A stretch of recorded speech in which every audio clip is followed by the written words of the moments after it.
এত দেরি করা যাবে না, ভাই লাইভ চলছে আমাদের, রেডি করতে অ্যাকাউন্ট লাগবে হবে না।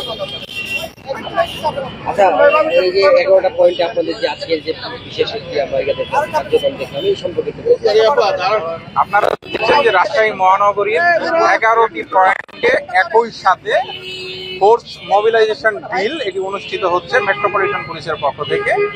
এটির উদ্দেশ্য হচ্ছে মহানগরীর কোথাও যদি কোনো বড় ধরনের ক্রাইসিস হয়, আমাদের যদি দ্রুত সেখানে ফোর্স মুভমেন্টের প্রয়োজন হয়, তাহলে পিআরবি অনুযায়ী আমাদের এই অনুশীলনটা করা হয়, যাতে করে অতি দ্রুত যে কোনো ক্রাইসিসকে আমরা মোকাবিলা করার জন্য বা রেসপন্স করার জন্য আমরা আমাদের ফোর্সকে সেখানে মুভ করতে পারি। আর এটার পাশাপাশি এটির আরেকটি বিশেষ উদ্দেশ্য হচ্ছে যে যখন পোশাক পরিহিত পুলিশ মাঠে থাকে, মানুষের মাঝে কিন্তু এক ধরনের আস্থার সৃষ্টি হয়।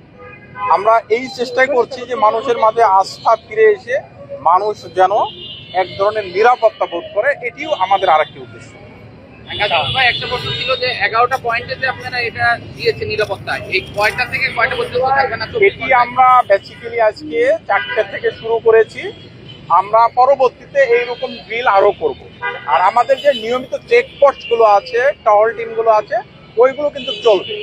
সিটি কর্পোরেশনের পক্ষ থেকে ইতিমধ্যে 60টি ক্যামেরা বরাদ্দ দেওয়া হয়েছে, এগুলো টেন্ডার হয়ে গেছে। আমরা আশা করছি অতি অল্প সময়ের মধ্যে আমরা গুরুত্বপূর্ণ যে পয়েন্টগুলো আছে এগুলোতে এই সিসি ক্যামেরাগুলো ইনস্টল করব। এই ফোর্স মোবিলাইজেশন ড্রিল চলছে। কতগুলো আপনাদের এখানে কোম্পানি আছে? এখানে প্রত্যেকটা পয়েন্টে 20 থেকে 30 জন করে ফোর্স আছে, অফিসার ফোর্স আছে। এর পাশাপাশি রাজশাহী মেট্রোপলিটন এলাকার কর্মরত সিনিয়র অফিসাররাও মাঠে আছেন। এটা কি প্রতিদিন থাকবে? এটি প্রতিদিন হয়তো সম্ভব হবে না, আমরা মাঝে মাঝে করবো।